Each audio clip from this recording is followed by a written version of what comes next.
Hi guys! Ayan, so isi-share ko sa video na to yung journey ko paalis ng Philippines hanggang sa makarating ako ng Hong Kong. So marami ang nagtatanong, kamusta ang Hong Kong, ganyan, and even my preparations on how did I get here to Hong Kong. So bilang isang taong hindi naman magaling magkwento, which is alam naman niya ng family and friends ko, ipapakita ko na lang sa inyo yung journey ko. So, 4 a.m. ako gumising. Tapos, mga around 6:45, nandun na kami sa airport. Ayan, hinatid ako ni mother. Kasama, syempre, yung asawa ko at yung anak ko. Pati na rin si ate niya, yung kapatid ko. So, ayan.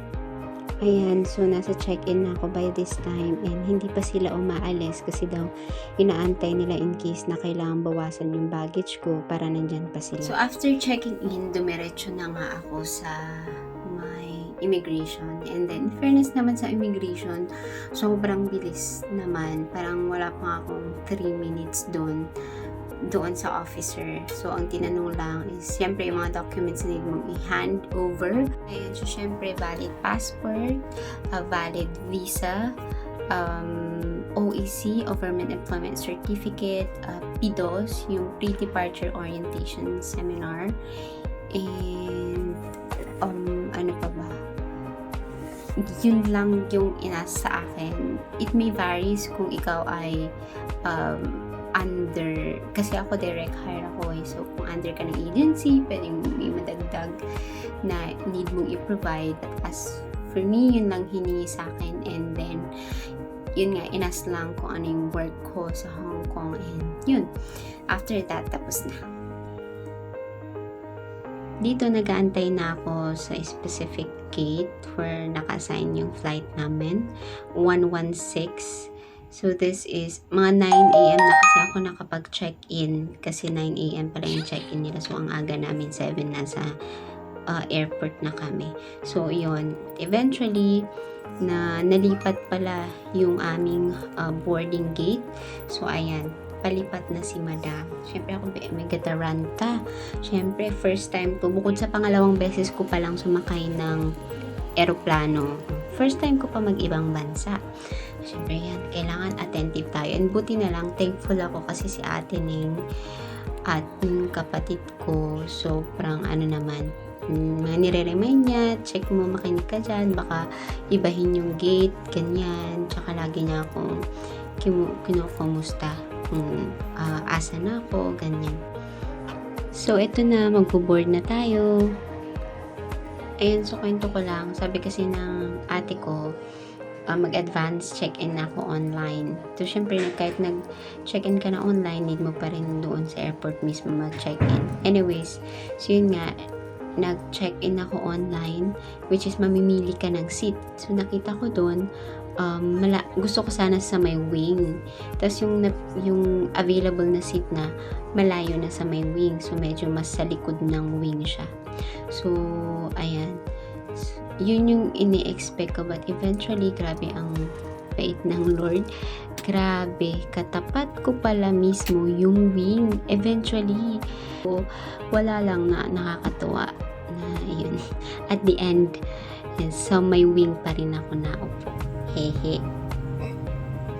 Alam nyo ba guys, na ignorante ako dito kung saan isasaksak yung headset.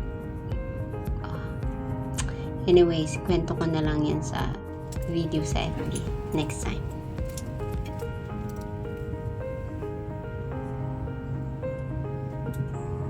So ayan, nag-announce yung pilot na medyo may delay kami.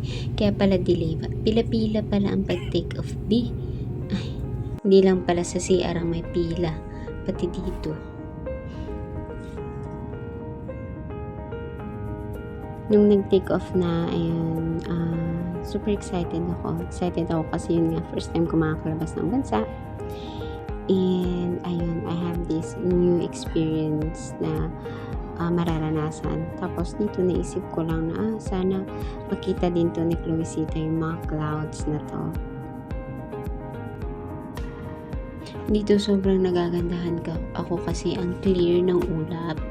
Alam nyo, sobrang ganda. Tapos hindi na-justify ng phone ko yung ganda niya sa personal. Na-appreciate ko talaga yung works ng Lord. Grabe, ang ganda.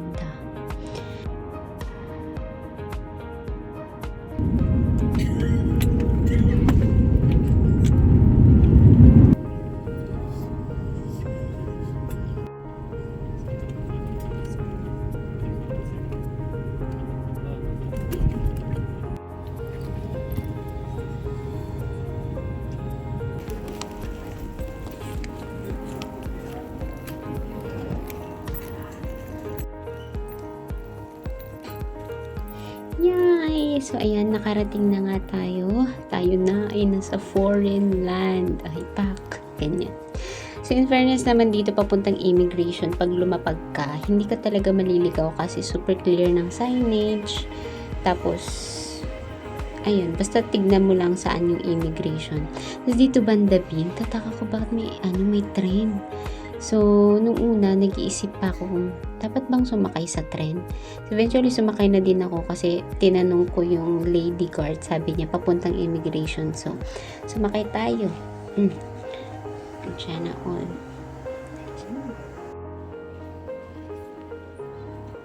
And so, bago ka pumunta sa immigration, hindi ko lang alam kung applicable lang to sa mga foreigners or pati din sa mga residents ng Hong Kong. Pero kailangan mo mong sumulat sa landing card. Kailangan mong fill upan yung landing card bago ka pumunta sa immigration. Yung landing card, makikita din siya sa tapat mismo ng immigration.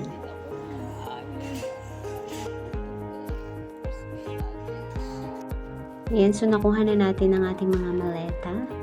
Ayan, so in fairness naman yung company ko, nagbigay sila ng guide sa akin pagka-landing ko, ganyan. So I need to get to 7-Eleven to buy SIM card. So hinahanap ko pa siya dito sa mga panahong ito.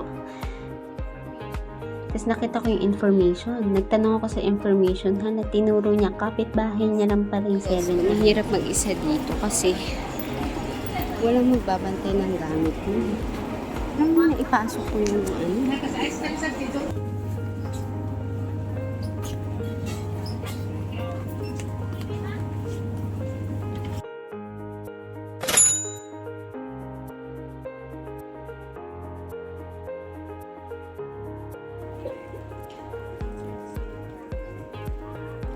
Ayan, so nakabili na tayo ng SIM. Galing-galingan, no?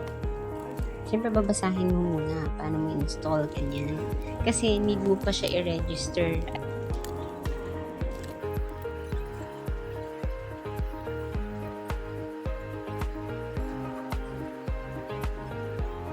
Kung ikaw ay foreigner, pwede kang mag-register na hindi ka nag-upload ng Hong Kong ID.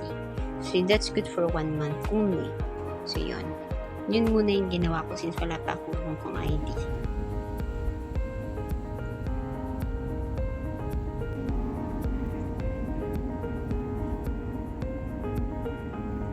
Sa airport, meron silang iabot na ticket. Ayan.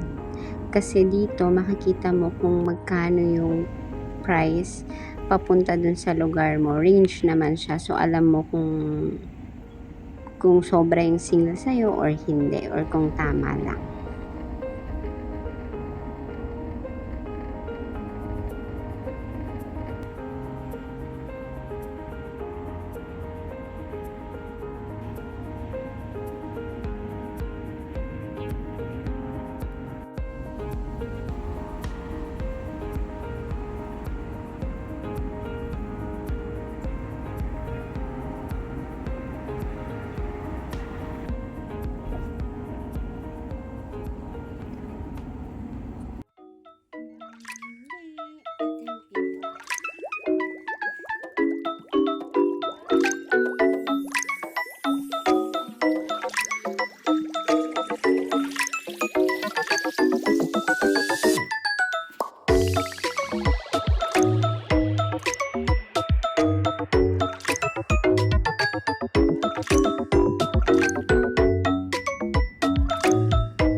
Let me show you a place.